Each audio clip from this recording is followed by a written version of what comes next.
हिडमा मारोगे, हर घर से निकल लेंगे हिडमा। ये वीडियो को राहुल गांधी ने स्वयं ट्वीट किया है। कैसे बच सकते हैं कि 76 पुलिस के जवान मारे गए और नृत्य में जमीन पर भारत का तिरंगा बिछाकर पैर के नीचे रख कर नृत्य। मैं उनको पूछना चाहता हूं, भाई 75 साल में 60 साल तो शासन आपने किया, आदिवासी अभी तक विकास के बगैर क्यों बच गया? नक्सलों के साथ रहते रहते ये पार्टी और उनके नेता खुद नक्सलवादी बन गए। माननीय अध्यक्ष जी, वो सालों से चाहते थे कि इनका दर्द, इनकी वेदना, इनकी परेशानी, नक्सलियों द्वारा किया गया उनको अन्याय और उनके भविष्य को अंधेरे में घेरने वाली ये पूरी व्यवस्था एक बार देश की सबसे बड़ी पंचायत हमारी संसद में उजागर हो और पूरी दुनिया उसको जाने। मगर लंबे समय तक इसको मौका नहीं दिया गया और मुझे इस बात का भी बहुत खुशी है कि देश और हम सब के लिए बहुत महत्वपूर्ण एक घटनाक्रम जो 1970 से लेकर 2026 तक चला, उस घटनाक्रम के बारे में आज संसद में चर्चा हो रही है। मान्यवर, ये थियोरी का जो प्रचार कर रहे थे वो एक गलत प्रकार का नैरेटिव, एक गलत प्रकार का स्वप्न भोले भाले आदिवासियों के सामने रखा था कि हम आपके अधिकार के लिए लड़ रहे हैं, हम आपको न्याय दिलाने के लिए लड़ रहे हैं, हम आप विकास से महरूम रह गए हो इसलिए लड़ रहे हैं। मान्यवर, आज बस्तर से नक्सलवाद लगभग समाप्त हो चुका है। बस्तर के अंदर हर गांव में एक स्कूल बनाने की मुहिम चली। बस्तर के अंदर हर गांव में राशन की दुकान खोलने की मुहिम चली।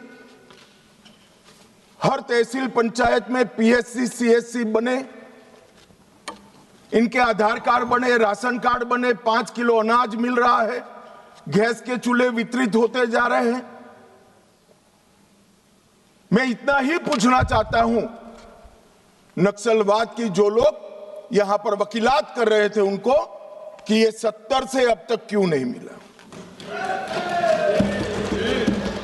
पूरे देश को तो 2014 में नरेंद्र मोदी जी की सरकार आने के बाद देश के हर गरीब को घर मिला, गैस मिला, शुद्ध पीने का पानी मिला, 5 लाख तक का बीमा मिला, प्रति व्यक्ति प्रति माह 5 किलो अनाज मुफ्त मिला।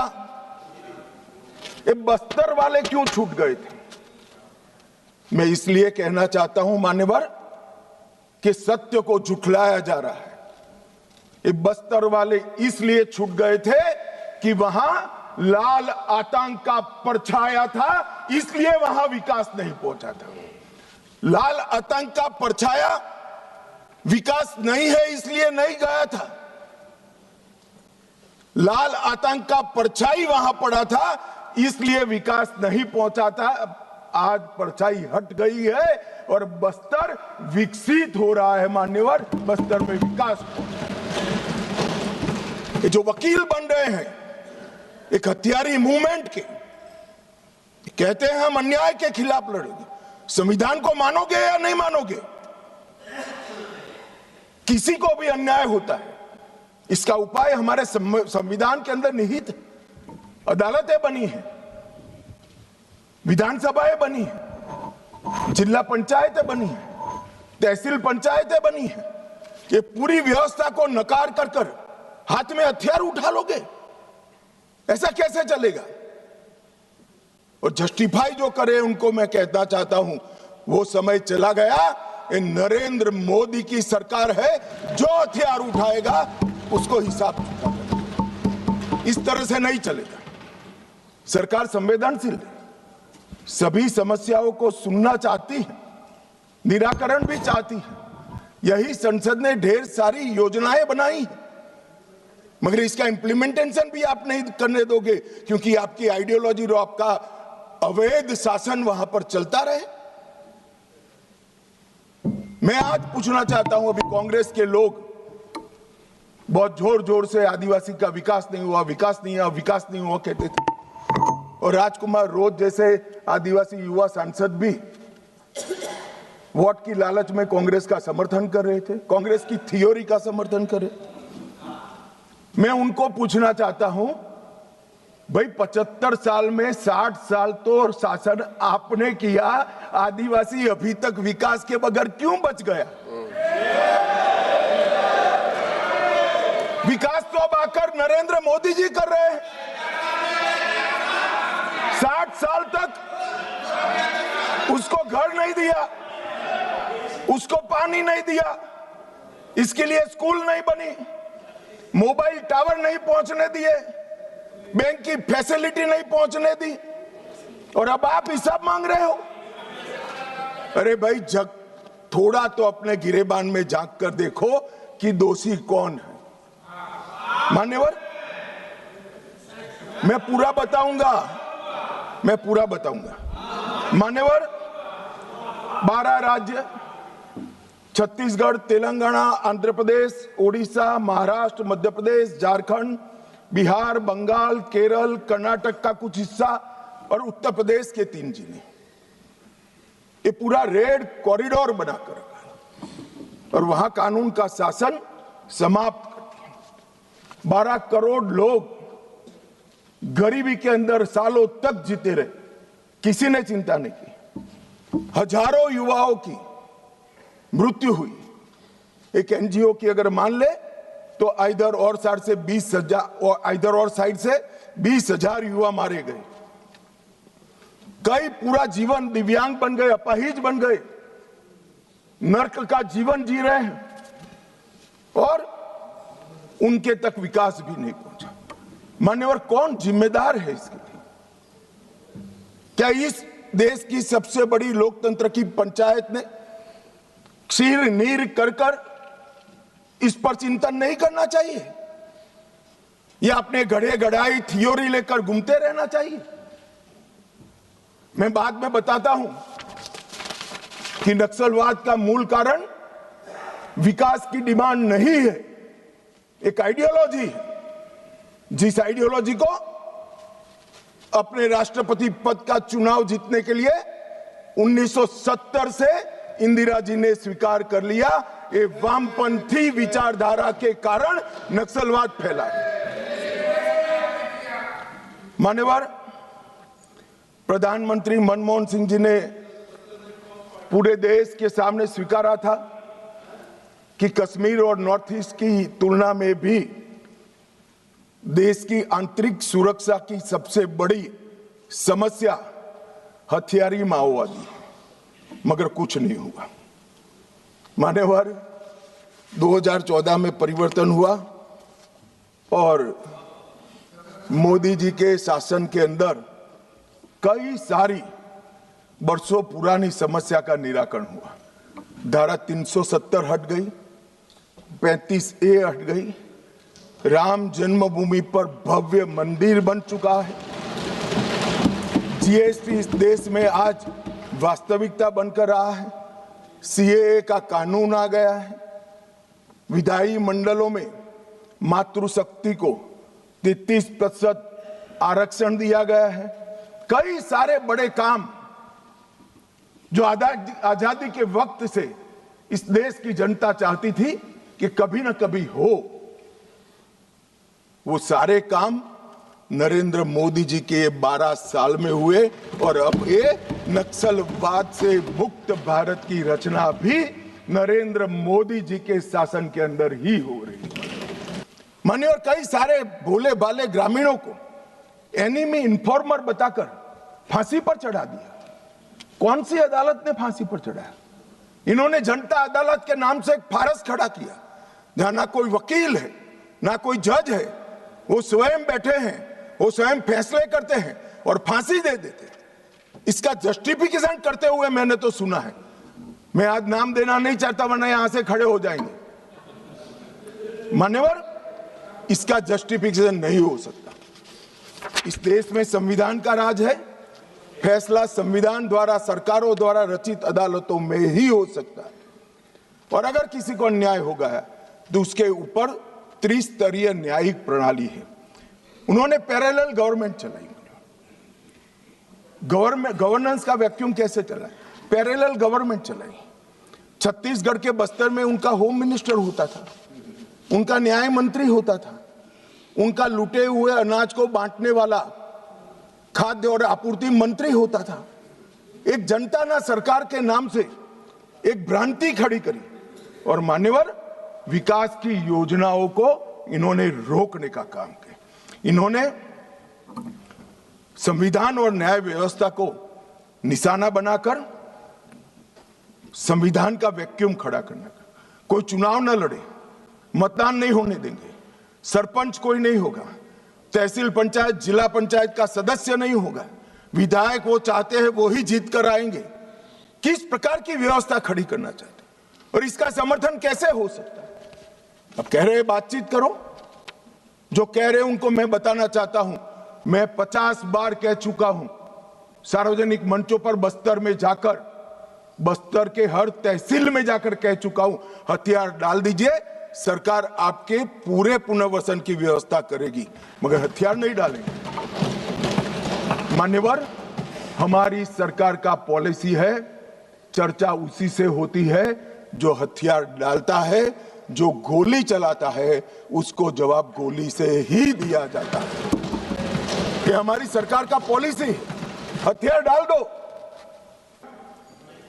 मनमोहन सिंह जी ने prime minister rural development fellowship launch किया। मान्यवर, उनका काम युवाओं को एक्सपोजर देना था। इसमें एक महेश राउत फेलो बने, जो महाराष्ट्र पुलिस के नक्सलियों के साथ संबंध के चलते महाराष्ट्र पुलिस के केस में जेल में गए। अब प्राइम मिनिस्टर ऑफिस ने की हुई prime minister rural development fellowship जब लॉन्च हुई तो उसका एक बेनिफिशियरी नक्सलवादी है, तो नक्सलवादियों के हौसले भला कैसे टूटेंगे?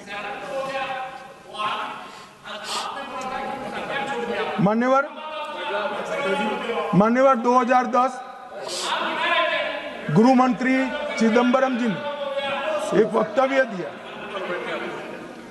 चितलनार छत्तीसगढ़ में एक साथ 76 जवानों को मार दिया। उसके बाद जेएनयू, जिसका अभी अमरा राम जी महिमा मंडन करते थे, जेएनयू वो यूनिवर्सिटी में उत्सव मनाया, वहां एक नृत्य किया कि 76 पुलिस के जवान मारे गए और नृत्य में जमीन पर भारत का तिरंगा बिछाकर पैर के नीचे रख कर नृत्य किया। इसका समर्थन ये मान्यवर करते हैं। मान्यवर, चिदम्बरम साहब 76 जवान मारे जाने के बाद किसी को खाना मुंह नहीं लगता, पानी हलक से नीचे नहीं उतरता है। मान्यवर, चिदम्बरम साहब ने कहा, हम आपसे, मतलब कोट अनकोट है, और नक्सलियों को कह रहे, हम आपसे हथियार डालने के लिए नहीं कह सकते क्योंकि हम जानते हैं आप ऐसा नहीं करोगे, क्योंकि आप हथियारबंद आजादी की लड़ाई में विश्वास करते हैं। मान्यवर, किस प्रकार से देश चला है और पूरे तालाब में पानी भरा है, इसमें गोता लगाते हैं और कपड़े भिगोए बगैर बाहर निकलते हैं। हमने तो कुछ किया ही नहीं है। मैंने तो ऐसे जादूगर देखे नहीं है। तालाब में गोता लगा दे आदमी और बाहर निकले, एक भी कपड़ा भीगा ना हो और कहेंगे मैं तो निर्दोष हूं, मैं गया ही नहीं, मैं तो बोला भी नहीं, चाला भी नहीं। एक कमाल जादू आता है। मान्यवर, मैं अब उनके नेता की बात करना चाहता हूं, राहुल गांधी जी की। राहुल गांधी जी अपने लंबे राजनीतिक करियर में कई बार नक्सलों और उनके हमदर्दों के साथ देखे गए। भारत जोड़ो यात्रा में कई नक्सल फ्रंटल संगठन हिस्सा लिए, इसका रिकॉर्ड है। 2010 में उड़ीसा में लाडो सिकोका के साथ मंच साझा किया। सिकोका ने उसी मंच से भड़काऊ भाषण दिया और राहुल गांधी को माला भी पहनाई। 2018 में हैदराबाद में गुम्माडी विट्ठल राव उर्फ गद्दार से मुलाकात की, जो विचारधारा के करीब रहे। मई 25 कोऑर्डिनेशन कमेटी ऑफ पीस मान्यवर 2025 कोऑर्डिनेशन कमेटी ऑफ पीस इसके साथ मुलाकात की। मान्यवर आज हिडमा जब मारा गया, मान्यवर 172 जवानों को मारने वाला हिडमा जब मारा गया, इंडिया गेट पर नारे लगे, कितने हिडमा मारोगे, हर घर से निकल लेंगे हिडमा। ये वीडियो को राहुल गांधी ने स्वयं ट्वीट किया है। कैसे बच सकते हैं? इन्होंने 70 से लेकर मार्च 26 तक नक्सलवाद का समर्थन किया है, ये नरसंहार का समर्थन किया है, और 20,000 लोग जो मारे गए, इसका दोषी अगर कोई एक है तो कांग्रेस की वामपंथी विचारधारा वाली पार्टी। नक्सलों के साथ रहते रहते ये पार्टी और उनके नेता खुद नक्सलवादी बन गए और इसका जवाब इस देश की जनता को चुनाव में देना पड़ेगा। ये बात यहां से रुकेगी नहीं, जनता की अदालत में जाएगी मान्यवर, और इसका जवाब उनको देना पड़ेगा। मान्यवर, फिर से एक बार ये लड़ाई में जो जवान जिस फोर्स के शहीद हुए हैं, अपाहिज हुए हैं, और जो नागरिक मारे गए, वो सबको पूरे सदन की ओर से मनपूर्वक श्रद्धांजलि देकर मेरी बात को पूरा करता हूं।